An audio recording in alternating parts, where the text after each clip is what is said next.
It's got some disappointing news as People Can Fly canceled Project Dagger after years of development. Mike Straw over at Insider Gaming.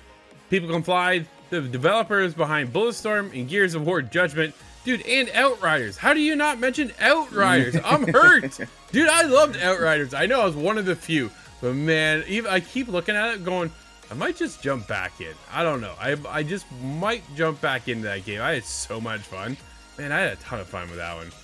It just didn't really grab me. I was hoping for more out of their next project, but...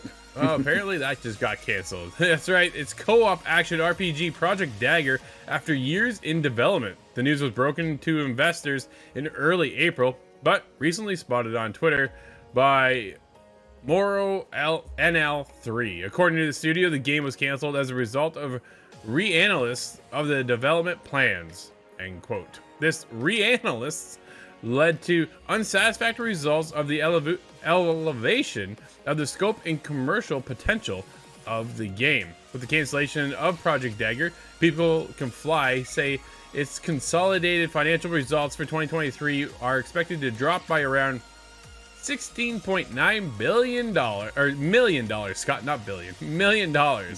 Its standalone balance is expected to drop about $19.7 million. Project Dagger was originally slated to be published by Take-Two Interactive, but when the agreement was ended in 2022, People Can Fly announced its plans to self-publish the game. Insider Gaming has reached out to People Can Fly for comment on the project's cancellation, means for employees at the studio. As of publishing, no response has been received. Scott, this is not cool, man. This kind of hurts. Actually, this really hurts a lot. And then now it makes me nervous too. On the other side, what about the team? What does this mean for the team? Yeah, the idea of canceling this is and the company losing some value is one thing, and it's a lot easier to swallow rather than a lot of people could potentially lose their job. Now, we don't know that it's happened yet, but this is not, instead of a company going positive for a year, we're losing a negative value of 19 million. That's an incredibly large amount of money, especially if you're not the biggest developer.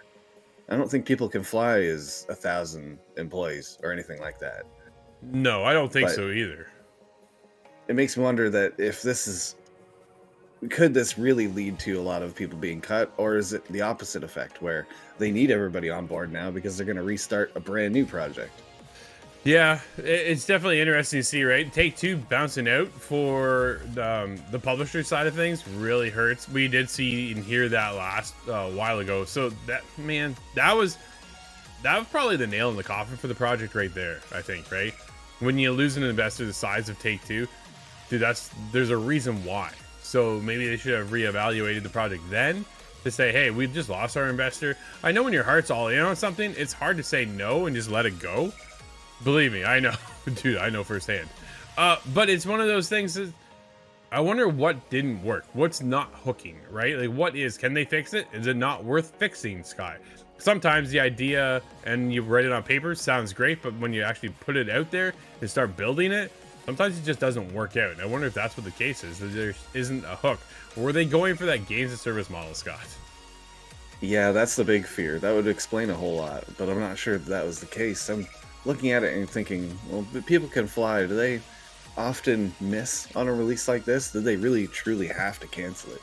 Because they've had other games in the past that I've kind of skipped over. Bulletstorm, for one, is one that I just didn't play myself. So I'm not sure if there's a space for a kind of a AA experience that could still work that way.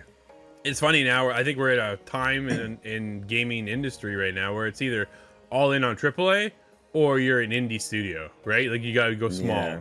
And I kind of wonder where People Can Fly are more or less in the middle, right? Like, there's a bit of a kind of ebb and flow to them, where Bulletstorm, okay, Gears of War Judgment, I know connected with some, didn't connect with others, right? Outriders connected with me, didn't connect with you, and they kind of haven't really found that one standout title to really take them to that next level. I think they have a very talented team and the potential is there.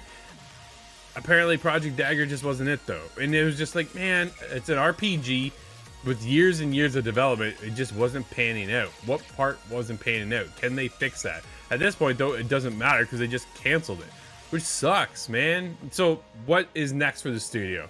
Can they pull things back together, start up another project, hold on to everybody is the biggest thing, right? That's the biggest key feature, is to keep the team going.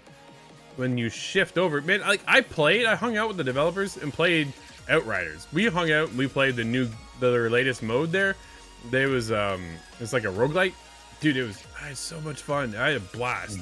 We played that, and then I bounced out of that, jumped into it with other friends and stuff like that. But it just, again, right? For me, it connected. For others, it just didn't. And I wonder if maybe the RPG that they're working on was just a little too much for them. Because Bulletstorm was just more or less a point A to point B. You get a Gears of War Judgment, same kind of thing, right? And then you get into Outriders. They started to introduce the RPG side of things, but it wasn't like over the top RPG kind of thing, right? You would just go out in order to stay alive. You'd actually have to shoot up the enemies. I thought it was awesome. It kind of kept the pace going, kept you moving forward, right? Because then you weren't able to hide behind things and just kind of wait and heal up and then go. You wanted to heal, dude. You go out and you shoot, and that's what it was. Use your powers. Bizarre to me though, a cover shooter that requires you to leave the cover was kind of a strange idea, mismatched on itself. But I'm wondering if these games are a little too niche. They're not speaking to everybody, and therefore they're just not selling as much as required.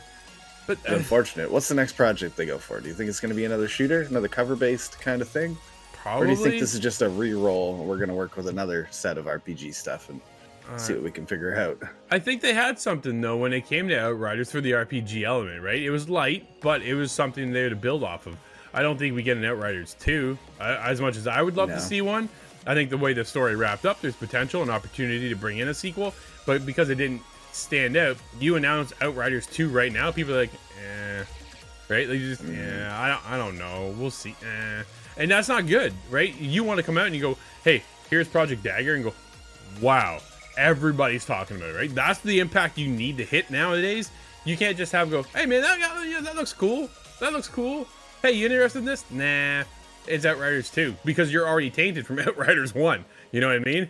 So they have to roll into something new.